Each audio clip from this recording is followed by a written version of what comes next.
Right. Looks good. Great. Okay, thanks everybody. It's great to be here with you. Today we're going to talk about defending cotton's reputation, something near and dear to all of our hearts. Okay. We're going to go through how do we communicate to our audiences? What are we doing to be proactive with media activities to gain positive results? What type of misinformation is out there? There's a lot of misinformation. What are we going to look at today? And then what is our strategy for correcting misinformation? And then maybe what's ahead?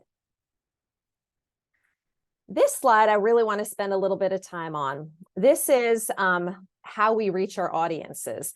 There are different methods of reaching our audiences. It's earned and owned and paid. I'll briefly talk about owned and paid because they're exactly what they sound like. We reach our audiences through our owned media channels and through our paid media channels. So owned channels are the various websites that Cotton Incorporated maintains and manages with content that we curate, that we develop, that we put out there.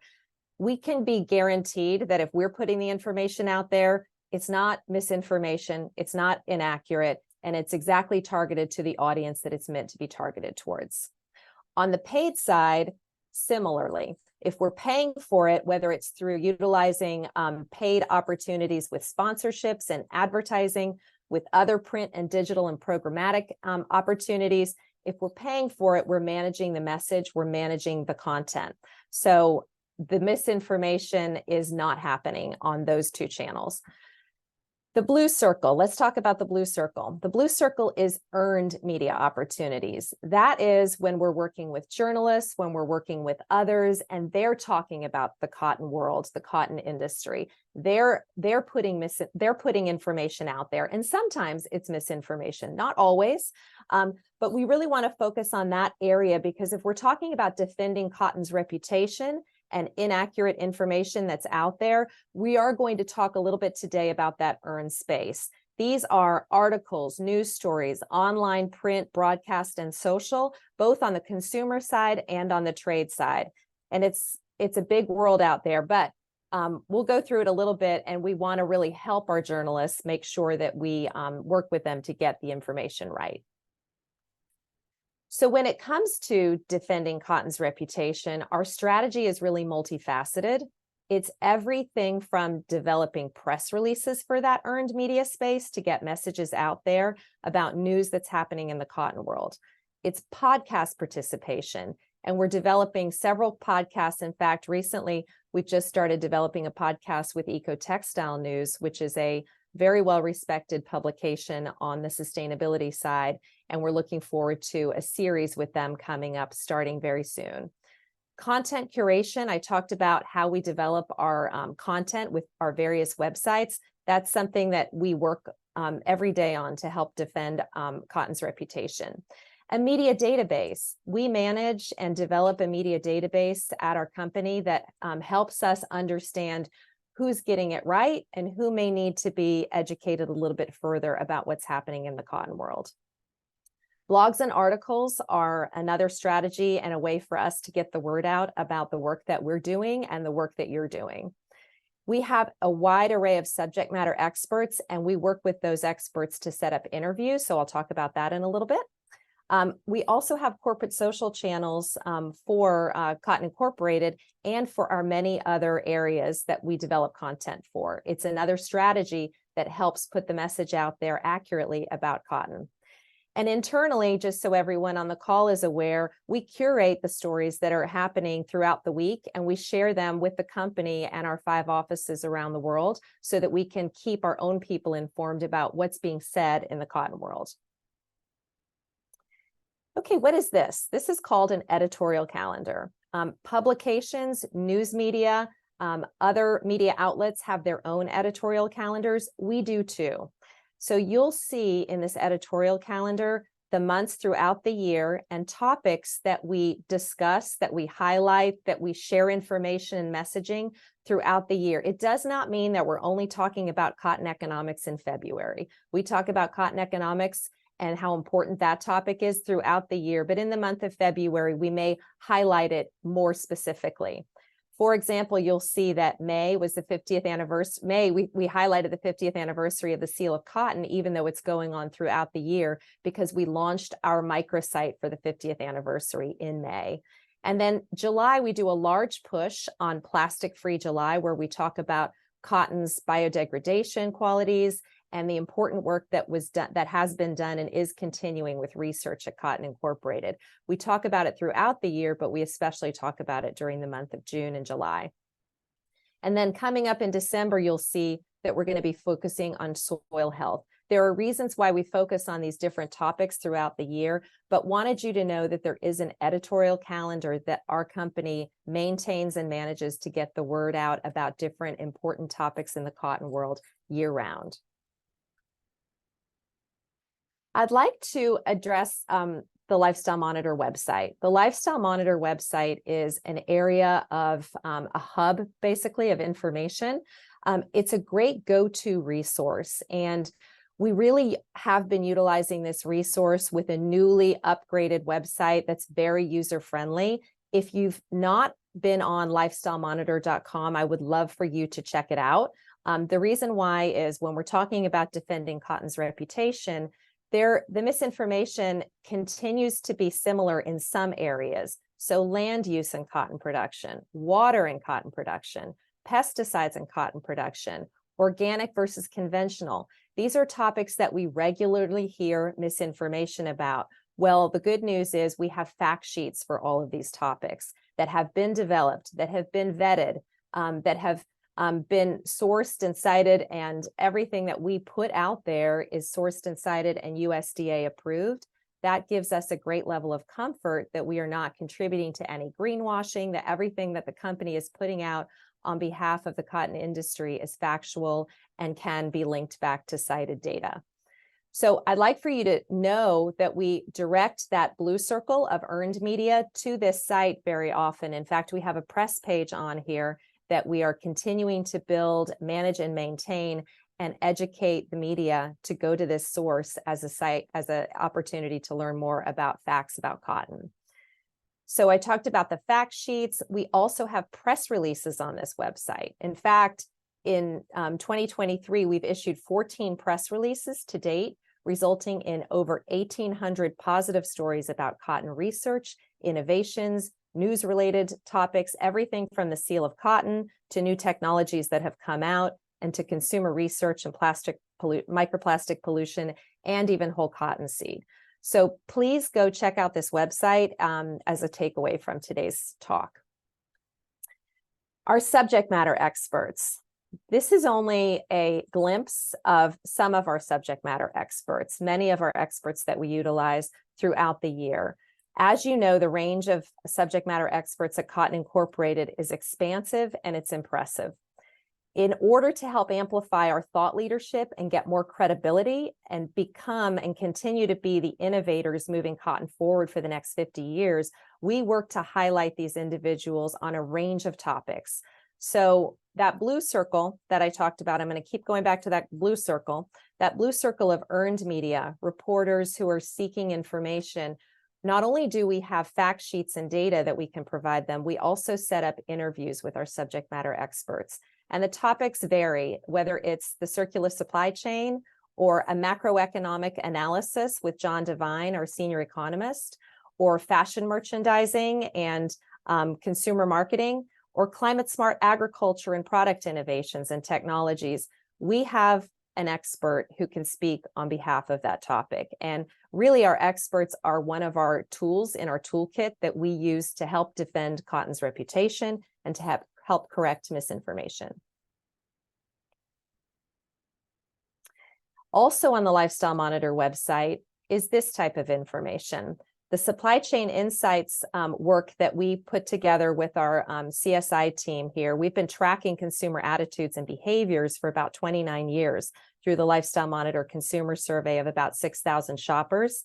This survey lets us track how people shop, what's important to them, what the seal of cotton means to them. We also are able to report back on consumers and inflation. And this is also a place where the monthly economic newsletter that John Devine develops lives, and you may be e-blasted it out, but it's also available here on the Lifestyle Monitor site. So again, the site is a hub of information, and it's one of our owned channels, but it's an opportunity for us to point reporters, to point others who are curious, who want to know, and even the audience here on this call here. I know there are some reporters on the call, but what's interesting is if you're a grower and you're interested in more information about some of this data, it's available to you as well.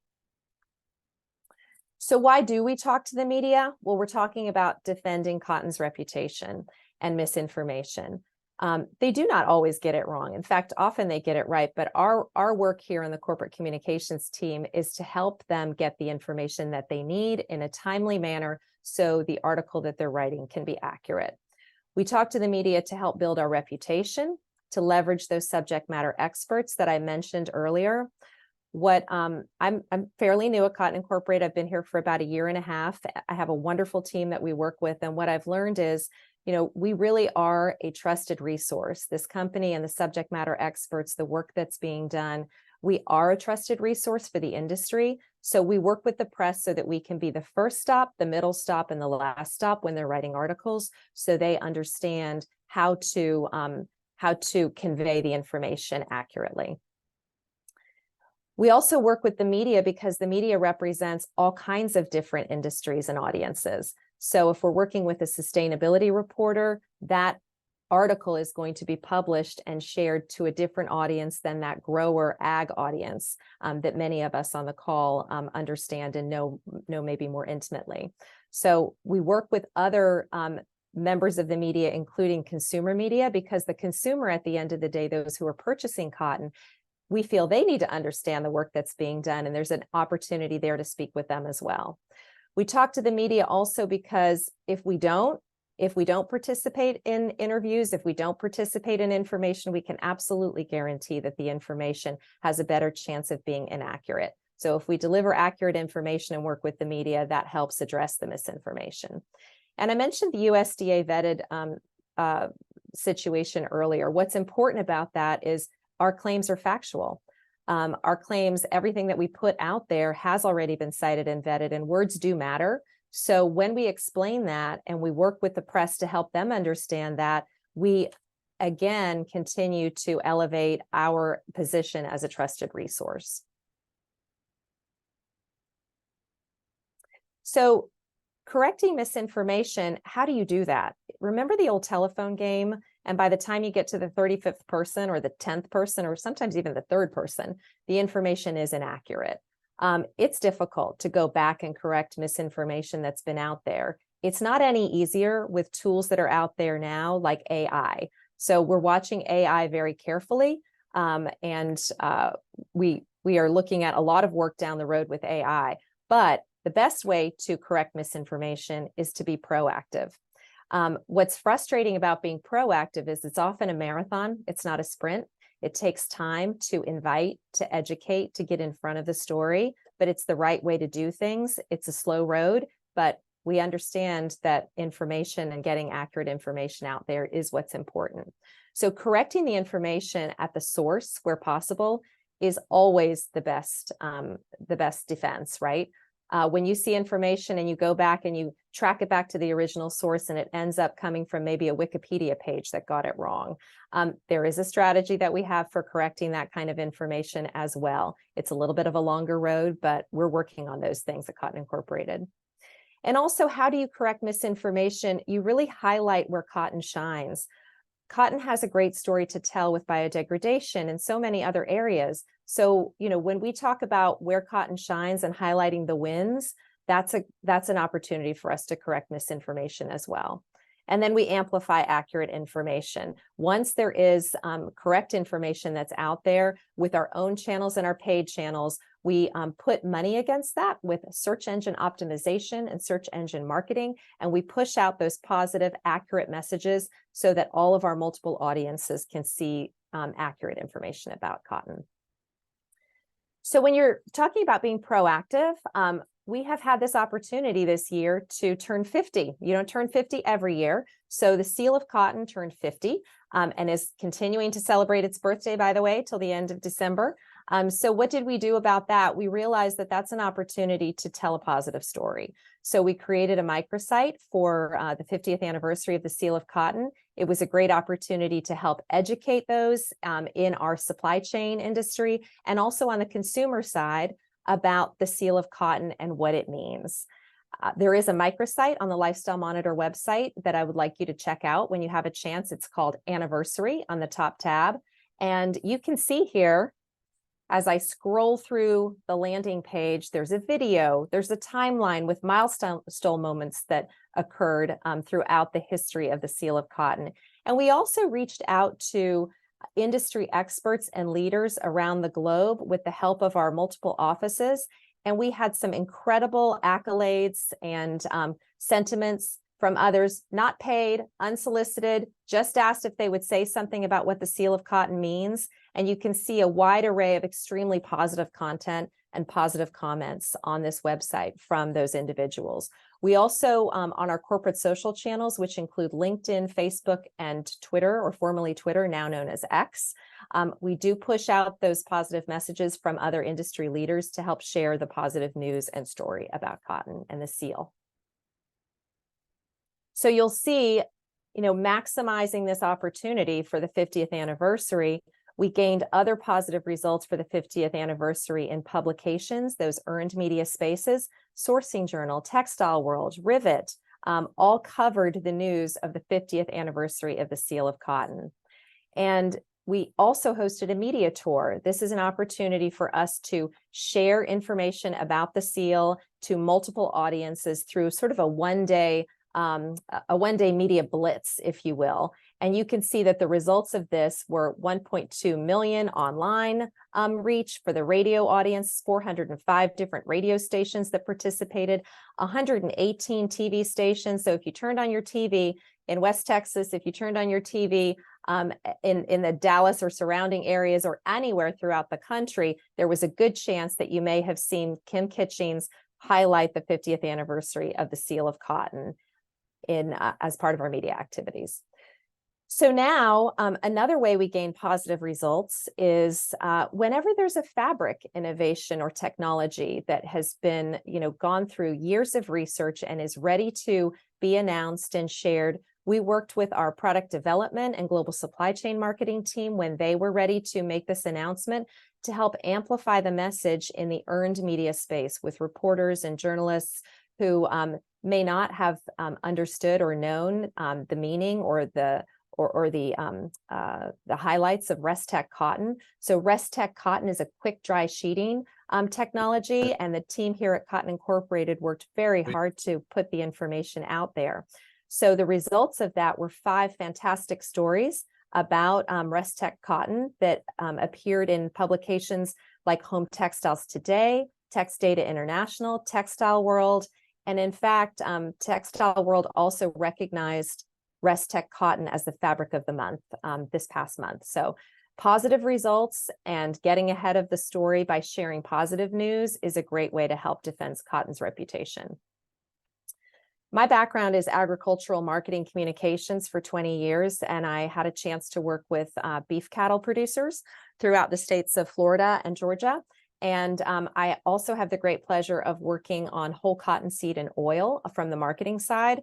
So as far as positive results go, cotton is the whole plant. It's another great story to tell. And then to the audiences that are interested in whole cottonseed, both dairy cattle and beef cattle audiences, we also share press releases, information, articles, and we set up some of our industry experts and our advisory council members, I'm sure some of them may be on this call, to help conduct interviews about whole cottonseed and oil so that we can continue to dispel any myths that are out there about gossamer toxicity and helping them understand that there is a safe way to share whole cottonseed in the ration if you adhere to these types of feeding standards and put that out there so that there's no concern about that anymore. Again, it's another example about defending cotton's reputation.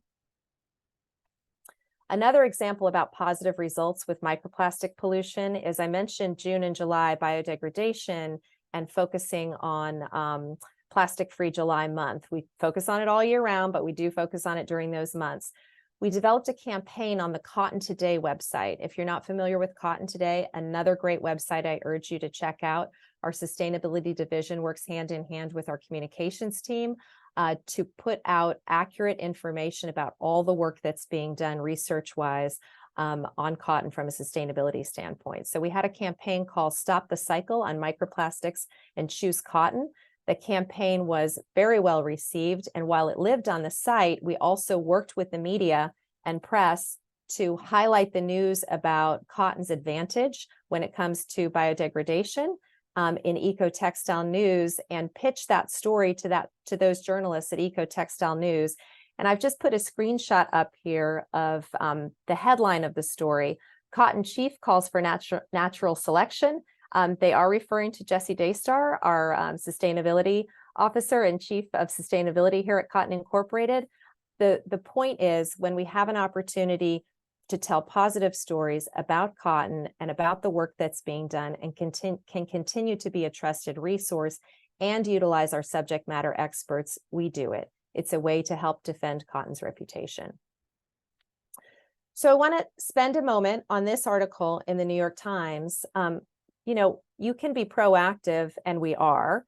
And then even when we are proactive and we do participate in some media stories by some of our interview opportunities, sometimes there's misinformation out there. So this story may look familiar to several of you on the call. This story came out in February earlier this year in the New York Times. The headline was, "How Climate Change is Making Tampons and Lots of Other Stuff More Expensive." So we participated in this story. We had John Devine, our senior economist, help highlight the ebbs and flows that occur with the drought that often occurs in West Texas. And many of you on the call also participated in the story from an interview standpoint. And I want to go to this slide now because the information was sensational. You know, the headline, just flipping back to that for a second, that information might make you feel as a consumer and a woman that you can't find your tampons on the shelf, or that they'll be extremely high priced, and cotton is to blame. Well, first of all, we knew that this was likely inaccurate and potentially misleading. So we learned more because we contacted the Nonwovens Group, INDA, which is an organization that monitors and manages nonwovens and the nonwovens industry. We worked with John Devine, our senior economist, to understand a little bit more. And, you know, we met internally so that we could understand the facts about cotton and tampons, and actually how minimal the content of cotton is versus synthetics. We contacted the reporter after we understood the facts. We outlined the inaccuracies. We invited that reporter for a briefing on the nonwovens information and also on our sustainability work, because climate change, and this particular reporter is a reporter that covers that climate change, that sustainability type area. So we wanted to make sure they understood where cotton stood out, but specifically about the story and where the inaccuracies were. The reporter did not participate in a briefing about our sustainability work, although we have not taken that off the radar. And then we also posted a corporate response on our website and with our social statements. We shared that response with the National Cotton Council and the Cotton Board so they could help amplify and get the word out. We worked very closely with our nonwovens team on the global supply chain marketing because there were inquiries about this story and what it really means. So we worked very closely to develop this article about the facts about cotton and tampons. It's on the Cotton Works website, which is another wonderful resource for the supply chain that I encourage you to check out so you can see how many levels deep it goes. So we're talking to the audiences that could be concerned about this. And we continue to monitor coverage and engagement. This particular article had about 584 comments on it within a 2-day period. We monitored all of those comments. And often when you see the comments, they end up sort of talking to themselves, but we were very on top of the comments and concerned about whether or not we needed to jump in and do anything further. We felt very confident about the way we handled this. And this is an example of one type of misinformation that's out there. It's certainly not everything, but this is one that I felt most people on the call may have seen because of the reach and the breadth of the New York Times. And I knew that some people on the call may have helped participate in the article as well. So how do we get ahead of the misinformation? And what's that slow road that I mentioned earlier when it comes to the marathon and not the sprint?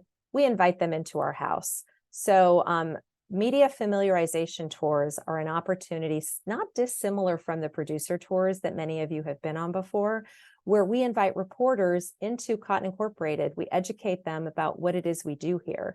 We share the work that the industry is doing, everything from soil health and robotics and some of the work that's being considered, to what we're doing on the sustainability front, to product development, to looking at different dyes and finishes that are natural. And we walk them through our labs. This is a picture of our CEO, Barry Worsham, with several journalists that came through a tour that happened just last month, actually. And we receive positive feedback whenever we host these tours and we have a chance to educate and bring them into our house and teach them about the work that we're doing on your behalf. We hear feedback like, I'm amazed that the company is providing so much data and information at no cost to the supply chain. We get comments like, it was great to finally tour the headquarters. We learned so much about the cotton industry. I've never seen such flawless, authentic presenters. I mentioned earlier that our subject matter experts are so knowledgeable, and many of you may have seen them on producer tours. So all of this is a way that we help defend cotton's reputation, build up our credibility as an expert resource, and help them understand who they can come to as a first stop, as a middle stop, and as a last stop for articles that are being written by journalists that are considering cotton. And you'll see the logos here beside. These are some of the publications that were represented as part of this media tour. And we follow up with them after the tour to help develop stories about topics that they may have learned during the tour. So now in closing, I'd just like to make sure you know that we're working hard on your behalf to continue educating, to continue building trust with proactive, accurate, authentic messaging, that we're continuing to monitor the news on a daily basis about chatter around cotton and this industry, and we're correcting it where it's needed. We're also developing a broad plan for threats and for opportunities, especially with the growth of AI and how that world is moving at lightning quick speed. And then we're also continuing to maintain an up-to-date hub of information through all of our websites, including the Lifestyle Monitor site and the Corporate Cotton Inc. site that you saw earlier. And that's it. I'm sure there may be some questions, so I just want to thank you for giving me time to present.